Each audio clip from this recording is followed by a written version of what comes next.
Hello everyone, Sam here, and we gotta talk about long odds. Uh, Obviously, this is not the entire story. This is a collection of H. Rider Haggard stories, because this was written by H. Rider Haggard, and it was originally published in the February 1886 issue of Macmillan's Magazine in Great Britain. Uh, Most people had probably read it from a later collection called Allan's Wife and Other Tales that was published in 1889, which republished Long Odds. Uh, this story also goes by the alternate title of The Spring of a Lion, but most sources I see call it Long Odds. So, this is the third Allan Quatermain story, written by H. Rider Haggard. And it's interesting because it was published right before the premiere of the story Allan Quatermain, which was the next novel in the Quatermain series. And this is actually sort of a prequel to that story, or at least the frame story is, because the unseen narrator of this tale states that Quatermain and his companions have gone back to Africa and not returned from their recent expedition. So there's a little bit of a tease there. Haggard is sort of teasing that a new adventure has happened. As to how I got this book, obviously I mentioned this book before in previous videos. I got this year at Pulp Fest, and I was initially not going to read it just yet, but I learned that Long Odds was the next story, and then the novel Allan Quatermain was after it. So I went, well, it's Jungle July. I want to fill out at least one more entry for Jungle July before I end the reading event. So I was like, let me just finish Long Odds and leave it at that, because it fits as a jungle story because it involves a lion hunt. So it was fitting, so I decided I would finish reading it. So that's why we're doing it.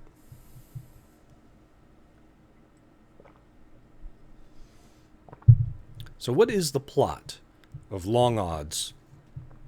Well, the plot involves the narrator, who's unseen and unnamed, and he's visiting Allan Quatermain at Sir Henry's house. Sir Henry was Quatermain's companion during the King Solomon's Mines adventure. And Allan is not being very talkative, because Allan is sort of framed as like this old guy who's gone through so much that he just doesn't want to talk about a lot of things he's gone through. But that night they are doing a fair amount of drinking, and after a long night of drinking, Allan is finally coaxed to talk about the story of his lion wound. He got a wound from a lion on his leg. It's actually mentioned in King Solomon's Mines at two points. Once in the very first chapter, and the second one after this big battle has happened. But here, even if you hadn't read King Solomon's Mines, it's sort of hinted at because Allan is walking with a limp. But that's the frame story. The main meat of the tale takes place 12 years earlier in 1869. And Allan has gotten a tip that there's this huge batch of elephants that can be hunted for their ivory. And so he sets off on a hunting trip with he and his men to go get that ivory.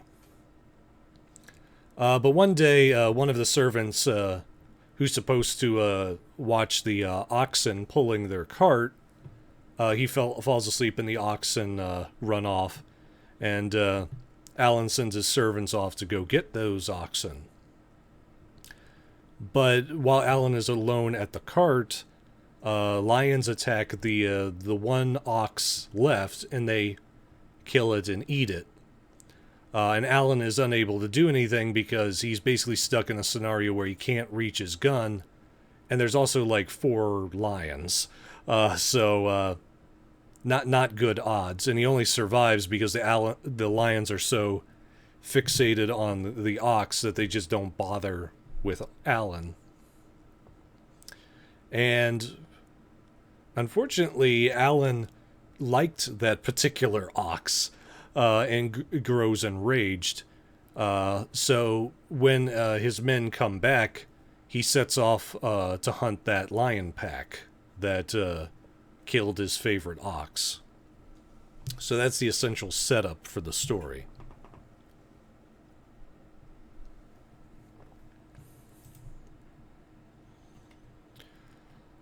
So what worked for me in this tale? Uh, Kind of like the last Quatermain story I talked about, Hunter Quatermain's story. Uh, I like that this story has a fairly simplistic premise. It just involves hunting.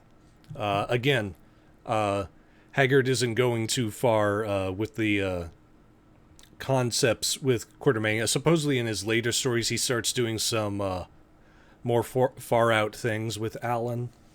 But he doesn't go too far here. It's simply another hunting story, which makes sense because Allan is a hunter.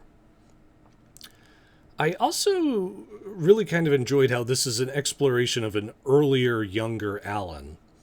And this is an Allan who's a little more arrogant and more prideful, because uh, he has a lot of pride. He likes this oxen so much that he takes it as a personal offense that the lions ate the ox, even though obviously lions are just hunting because they're lions.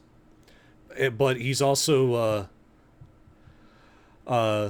much more arrogant and foolhardy, because he goes on this wild rage. He goes after these lions in not optimal conditions, because there's 4 lions. Like 2 of them are younger cubs, but you still have a lioness and a full-grown, like black-maned male lion who you probably don't want to mess with. But Allan doesn't register that. He's so blinded by rage for what they did to his ox that he just goes all in against them. And it's interesting sort of seeing this element of Allan explored. And you start to see why Allan was the way he was in King Solomon's Mines, because he's... you can see how this experience would deeply change someone when that happens to him. I also really like the tension in this piece, because just like the last Allan Quatermain story, we know something is going to go wrong. But unlike Hunter Quatermain's story, where everything goes wrong immediately, this is a much slower burn. Because we know something has to happen to Allan's leg. So we're always waiting for it, but we never really know when it's going to happen, and we never know where the lions are hiding, because they're like hiding in brush. Allan can't always easily see them, and we're always waiting for that final strike that we know is going to happen. I think Haggard does a good job of spacing out these moments where you think, oh, this is where it's going to happen, this is where it's all going to go wrong, but it doesn't. And I like that Haggard finds a way to maintain that tension throughout the whole story, and it doesn't feel drawn out. It feels very natural. And I actually like that there's a lot of sort of troll moments where Haggard is like showing a moment that you think, oh, this is where the bite's going to happen. This is where it's all over for Allan. Because like when the lions initially attack the ox, Allan is stuck on his cart and he can't move because he knows Sudden movements, lions don't like that. And this one lion cub comes up to his leg and starts licking it. And Allan's wondering, oh, geez, is he gonna, like, take a bite out of it? But it doesn't happen. It's a very tense scene, but it's also kind of a thing of, like, it's like Haggard is sort of playing with the reader, saying, oh, when's it gonna happen? It's gonna happen when I say it does. Then there's this other scene where Allan gets a little too close to this wounded lion cub, and it looks like the lioness is stalking him. It looks like it's gonna, leap on him, and that's where his injury's gonna come. But again, it doesn't happen. Haggard backs off at the last second. And it's kind of this darkly humorous experience where you're waiting for the terrible thing to happen, but it just doesn't quite happen. So I kind of like that element. There's sort of a dark sense of humor to this story. Because after all, we know Allan's not going to die, but we know he's not going to escape this unscathed. So it's kind of like you don't feel bad for the final, essentially a punchline of the story. It's a very dark punchline, but I think it is a punchline. But Haggard keeps teasing you throughout the whole story, just saying, it's going to happen, don't worry. But he won't tell you. But the times you definitely think it will happen, it doesn't. So I kind of like that element. This is a bit of a teasing story, in a sense. I also like that this story does distinguish itself from Hunter Quatermain's story, because in that one, as I said before, that was a story where everything was going wrong from the beginning. Things start out bad and they just get worse and worse the longer it goes on. And this one is kind of interesting in the sense that everything that goes wrong is mostly Allan's fault. And things are definitely difficult in the story, but really nothing is going wrong. The only inconvenience is the ox getting eaten, but again, the servants come back with all the other oxes, so they would have been fine. And it's only really Allan's pig-headedness and rage that really creates the problem in this story, that of them being hunted by lions. Because once the lions ate the ox, they ran off when they saw the servants coming. So it's kind of an interesting deviation from Hunter Quatermain's story, where everything could go well, but it doesn't because Allan's poor decision making. And that's a reversal of the last one, where it was just extreme bad luck coming one after another. So I kind of like that this story does feel significantly different from Hunter Quatermain's story, just based on how the problems arise. I also kind of liked Tom, because Tom is the native sidekick to Allan in this story, and he's kind of an interesting character because he recognizes the folly of going after these lions. He knows, okay, the lion eats when it wants to eat. The oxen was there. He ate it. He knows going on this chase of the lions is a fool's errand, but he is still loyal to Allan to the point that he does help him out even when he thinks this isn't a good idea, and he does have limits. Like, there's a point where Allan goes in this story where Tom's like, yeah, I'm not following you there, and he goes and climbs up a tree to get away from the lions. So I kind of like that Tom sort of has that relationship with Allan where he's loyal to him, but he has his limits. I also really like that there was sort of this interesting horror element to the story. Not necessarily with the lions, though that is horrifying in its own right. But in the beginning of the story, there's this moment where Allan and his men come across this abandoned native village. And the whole idea of it is that Allan has pointed out that one of the dangers of going on this hunt is fever, because it's fever time in this area of Africa. And they come to this abandoned village, and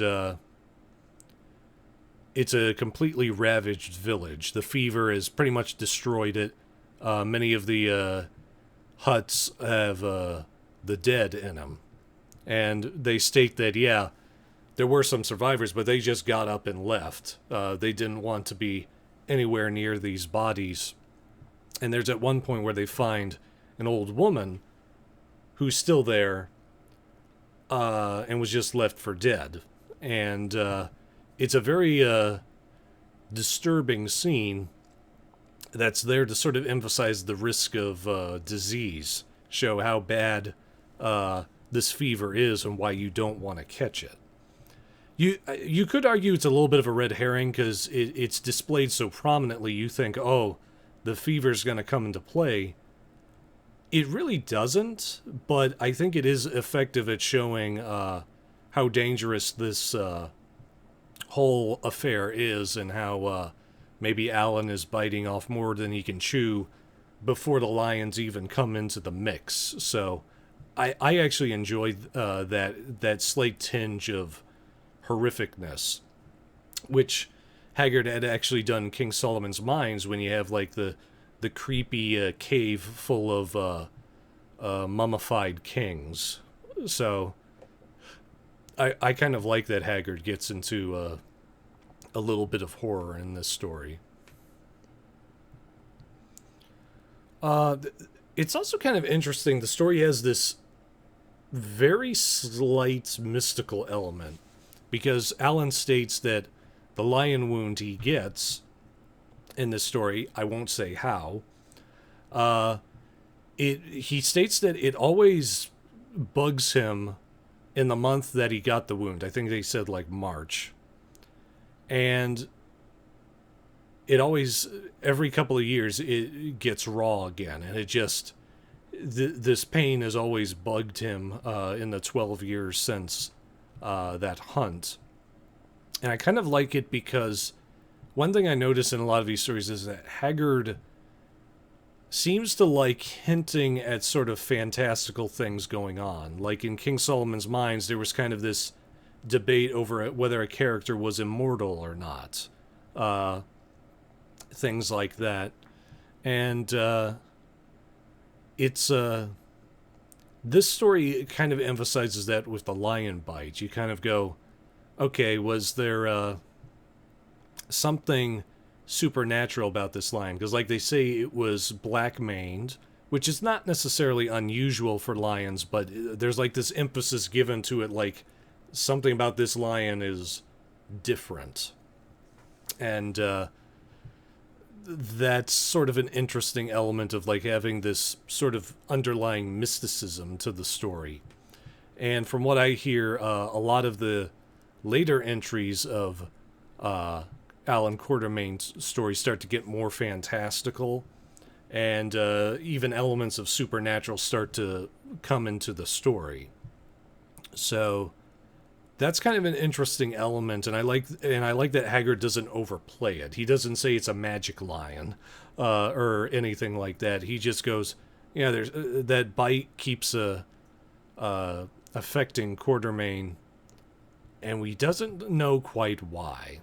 So I like that there's sort of a mystical element that's not explicit but heavily implied.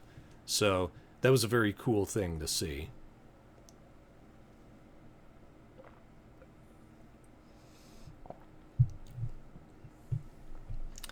So that was what I really liked about the story, but there were a few things I didn't care for. Again, this was kind of the same problem I had with Hunter Quatermain's story, where the story kind of happens because one of the native servants does something goofy. In this one, it was the guy who was watching the oxen fell asleep and they got away from him. Like I said in the last Allan Quatermain review, I don't like it when a lot of stories are caused by a character's stupidity or a character flaw that is not really expanded upon. Because, like I said, it's somewhat of the colonialist bent. Haggard is sort of doing things, these natives, they can't do anything right. Again, kind of that colonialist attitude. But I also just don't like it when a story really only happens because of one bad decision. Because again, if the oxen didn't get away, the lions probably wouldn't have bugged the group. But yeah, that part just bugged me. I will say I think this one has a better excuse for it than Hunter Quatermain's story. Because this one, it is a thing of like, okay, the shepherd was a little slacking in his duties, which I think it was a little more believable than what happened in Hunter Quatermain's story. But yeah, it just bugged me because I just don't like stories like that where every time it only really happens because of human stupidity. And sadly, I know a lot of things in real life do happen because of human stupidity, but it's one of those things that I think needs to be written really well in fiction, because it just it can be very frustrating that a story only starts that shouldn't logically have started at all if nobody was an idiot. But yeah, so I just don't like plots that are kicked off by one character doing something dumb. One thing I also didn't really care for is that this story mentions the death of Allan's son, Harry. And that's an important plot point of the novel Allan Quatermain, that Harry died in England. And I don't like the way it's presented here because it's kind of presented offhand. The narrator just sort of casually mentions it in the opening paragraph of the story. And it's kind of like, that's a pretty big shock to us, the readers. And it kind of feels like that's something that should be introduced in Allan Quatermain, the novel, not something that's just sort of glibly mentioned here. And some of that might be because I was reading the edition. This particular edition took it from the Allan's Wife and Other Tales collection, which was not the initial publication version of this story. Like I said, the original one appeared in Macmillan's magazine. So it could be maybe that wasn't in the Macmillan's edition. It might have been added into Allan's Wife and Other Tales, that version, simply because the Allan Quatermain novel had come out by that time. So I have no clue if this was something that was not in the original publication and was added later. But I still don't really like it because it sort of mucks up the emotional shock of that reveal. So yeah, I kind of wish that part hadn't been in there.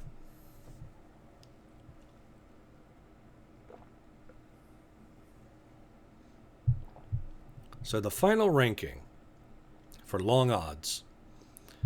I rank on the 5-star system, 0 out of 5 being the worst, 5 out of 5 being the best. This one I decided fairly easily. It was 5 out of 5. Which in my verbiage is a great story.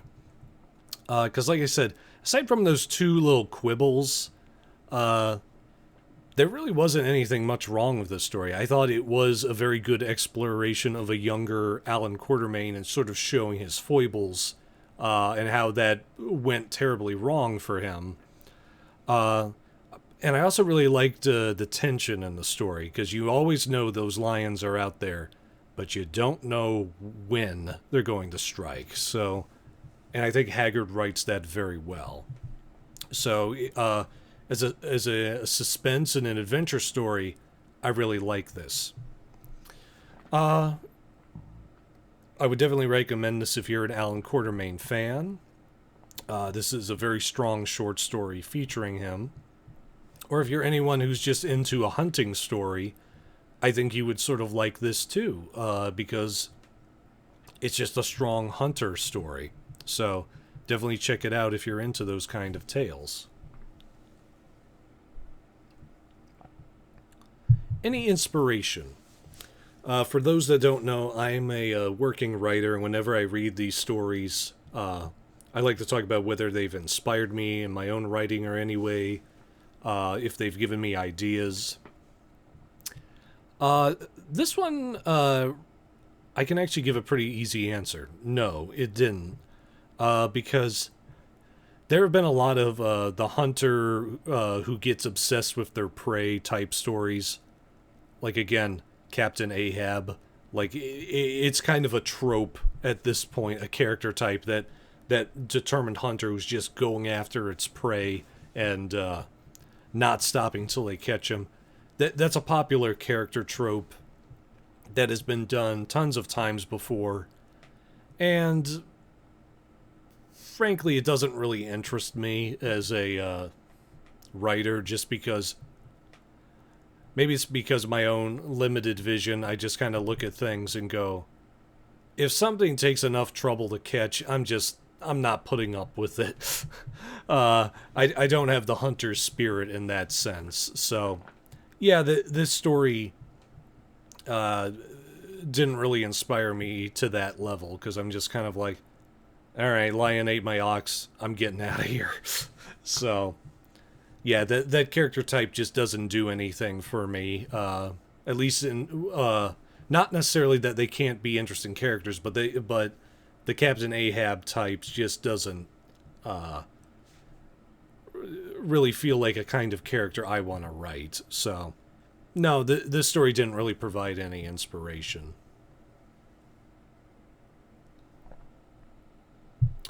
So that is all for Long Odds.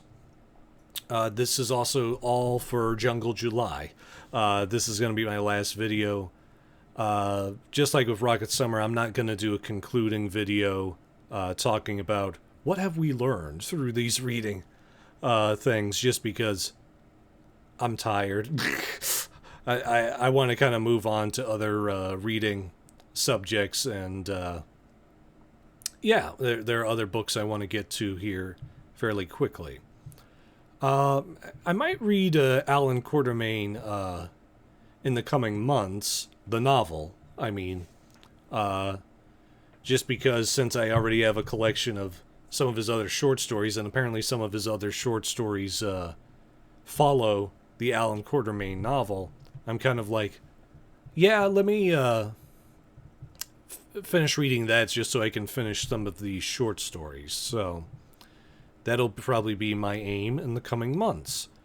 Also, Haggard January, who I forget which booktuber started that event. Haggard January will come up, so I'll have an excuse to read some of Haggard's works in the coming months. So that will be probably my fixation in the coming months. So thank you to everybody who tuned in for Jungle July. I'm going to be announcing a new reading event of my own here soon, so keep your eyes out for that. And I'll also have the Gutenberg version of this story linked in the description, so if anyone wants to read it, they can check it out. So yeah, that is all I have for now. Thank you guys for watching, and I will see you guys later. Bye.